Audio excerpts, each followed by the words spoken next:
How you doing today, guys? This is Alex, the DIYer. Today I'm gonna show you how to reset the oil change life on your Mitsubishi Lancer. This is a 2012.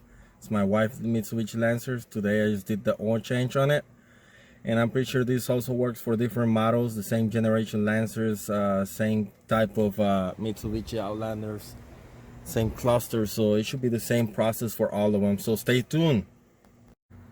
So the first thing you gotta do with the key off. This has to be completely off. The car has to be completely off. So if you click the info button right there, it's telling me that it's due. If you press it until you hit the click, that thing starts beeping 3 times. This is the 4th time. You get in there. That's the code that I got right now. And if you start clicking fast, let me get back in there. So it's 1, 2, 3.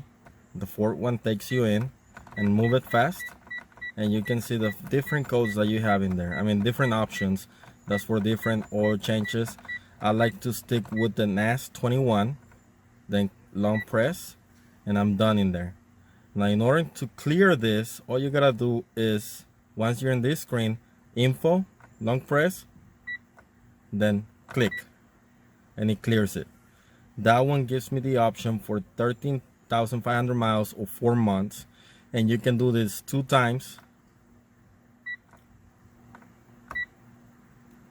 and it'll give you double that. So you can play with that. It plays with the months, but not necessarily the miles. Just play it as whatever you need it. I'm gonna leave a link to the chart that I have ready available for you. So that's it for this one, guys. You have a wonderful day. Now, as always, don't forget to like, comment, share, and subscribe. Leave any comments if you have any other things that you do with this, or easier way to set this up. Let me know in the comments down below. Have a good one, guys. Bye bye.